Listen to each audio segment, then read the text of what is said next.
Good morning everyone. Ang topic ko nga pala ay global citizenship. So, sa panahon ngayon ay mas konektado na ang buong mundo dahil sa technology at communication.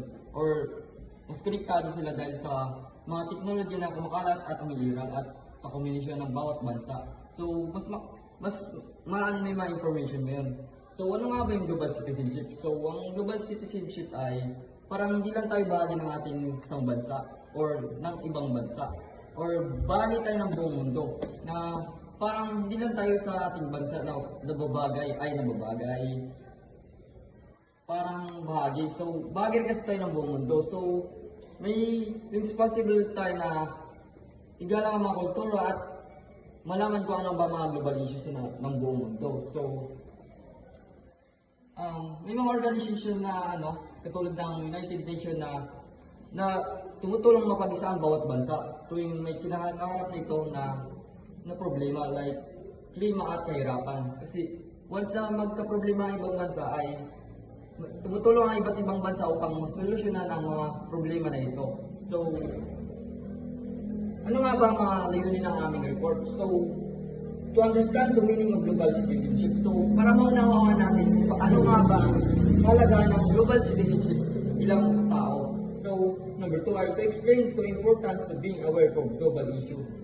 Para ma-explain namin kung ano nga ba ang halaga upang maintindihan ang mga global issue at malaman. So, number 3, to encourage the individual to become a responsible member of the global citizenship. So, para malaman natin at maging responsable na global citizenship sa buong mundo at makipagbahagi dito. At pangapat ay to show how people can contribute to solving global problems. So, parang lahat tayo ay makapagtulong sa ating mundo at makibahagi at upang ma-resolve ang mga problema na nakakarap ng iba't ibang bansa. So, what is a global citizenship?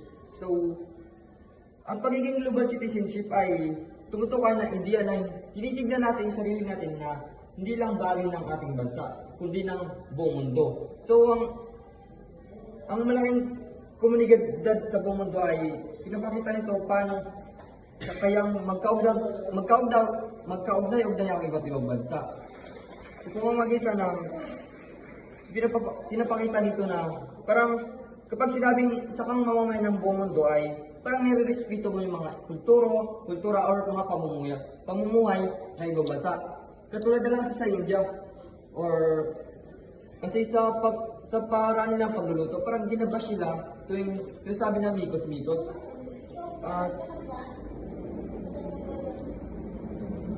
At may mga kalaman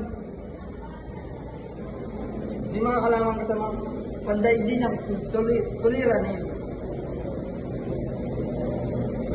So, what are the global issue?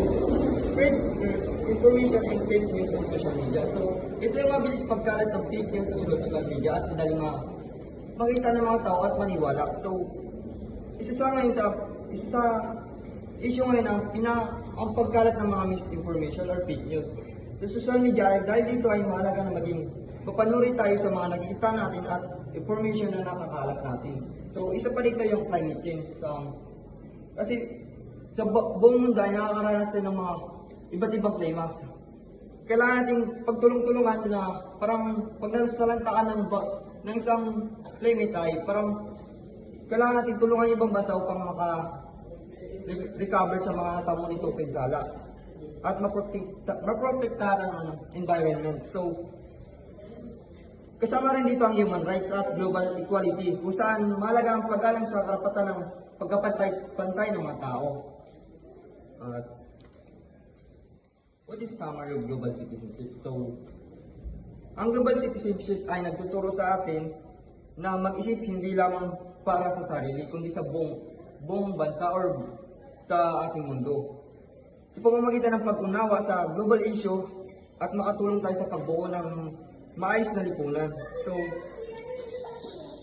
mahalaga rin ang paggalang sa iba't ibang kultura at ang pagtutulungan ng mga tao upang makamit ang kapayapaan ng bawat bansa or ng buong mundo. So, sa uli, ipinapakita rito na bawat isa sa atin ay may kakayang magambag sa positibong pagbabago ng mundo. Hindi katulad ng kaibigan mo, wala kang bag sa grupo nyo.